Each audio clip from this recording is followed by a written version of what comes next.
Let's get right into it. It's a busy day. My new top 10 in the country after week 1. And let me start by saying that this is a week that we need to all just calm down, okay? Let's not overreact about a big win. Let's not overreact about a loss, okay? No team after week 1 is as good as you think you are, unless you're maybe Alabama, and no team is as bad as they think they are. So it's somewhere in the middle. Let's go through it. Now, first, I want to talk to you about the teams that almost made my top 10, but not quite, okay? I'm talking about Penn State. They were right there at that 11 mark. I really wanted to put them in the top 10 after an amazing win that I saw firsthand against Wisconsin. But remember now, they did just barely squeak that win out.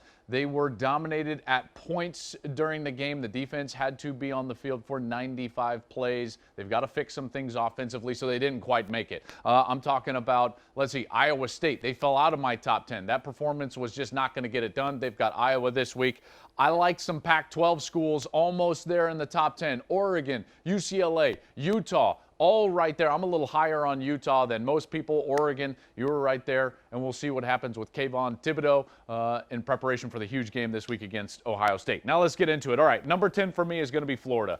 I get it. Penn State fans, you should be upset with me that I put Florida here instead of Penn State, because Florida did not look good, okay? I just think that Florida's overall roster is still very talented, and they're going to stay at number 10. At number 9, as we move up the charts here, we've got Iowa. Listen, I'm a big believer in Iowa. I put them now inside my top 10. If you go back to what they did the last 6 games of last year, they were really, really good. And then they open up with a Big Ten opponent in Indiana, who was a top 25 team, and throttled them. In fact, in that 7-game win streak, all against Big Ten opponents, you know Iowa is winning by an average of 22.5 points over the last 7 games, all Big Ten opponents. Watch out, okay? I know that they can be boring, but they're still really good under Kirk Ferentz. Okay, as we move up here, number 8, I've got Notre Dame. They're going to stay idle for me. A lot of people down on Notre Dame after that Florida State game. Listen, Notre Dame fans, calm down. I think that there's room for optimism even with that close win against Florida State.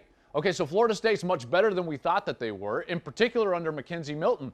Here's the biggest draw I have from that game about Notre Dame. You found a quarterback, right? Jack Cohn is really good. I think they'll run the ball fine. Kyron Williams is not going to run the ball for under 3 yards per carry during the course of the year, okay? You've got a great tight end. I think the defense will get fixed under Marcus Freeman, and Jack Cohn was absolutely legitimate. So Notre Dame fans, just relax. I think you're going to be just fine.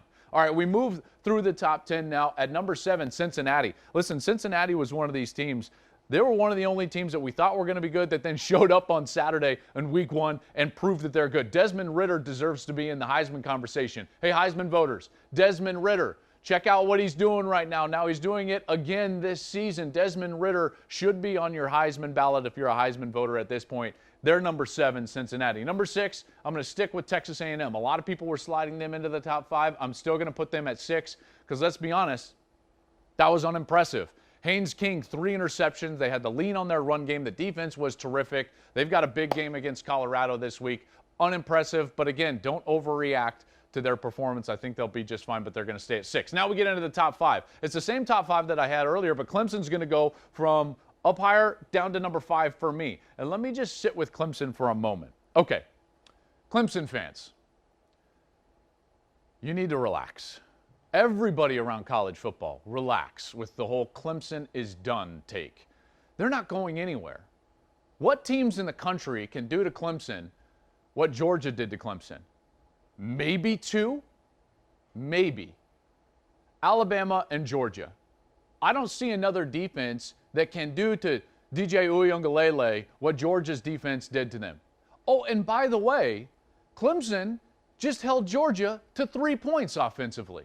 So it's one mistake. DJ makes the mistake. JT didn't make the mistake. So JT Daniels didn't make the mistake. They won the game.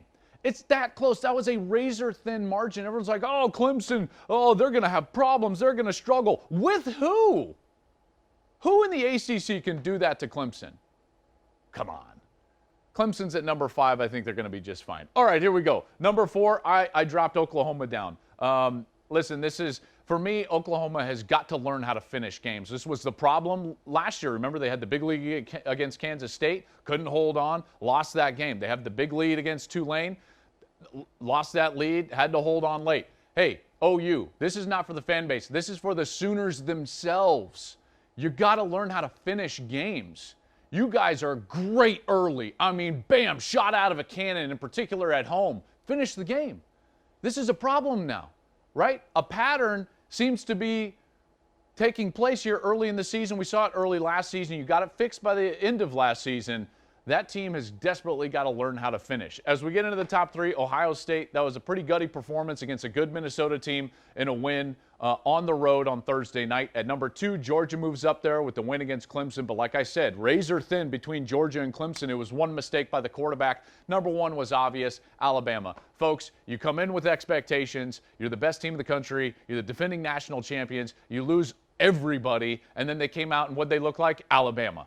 All right, kudos to that program and Nick Saban, because they understand what a sense of urgency is. Some of these other teams don't, right? But guess what? Alabama, they came out. Alabama understands what it means to be great. Do you know what it means to be great? To have a sense of urgency and an expectation that is not held externally but internally.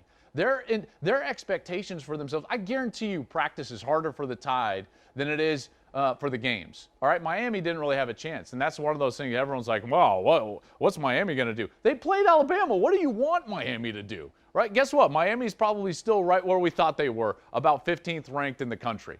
So here we go. There's my, I guess, underreaction, top 10. Right? Let's not overreact. Let's underreact to the first week. And now my favorite part of college football. Can you get better? Can you develop?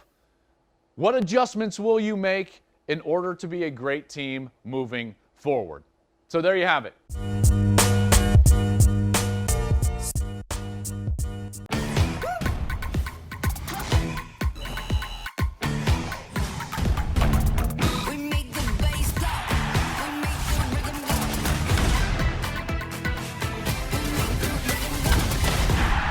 Hey, thanks for watching. If you enjoy that clip, make sure you click subscribe somewhere down here. From game highlights to exclusive interviews and rankings, we've got everything you need as a college football fan right here, College Football on Fox.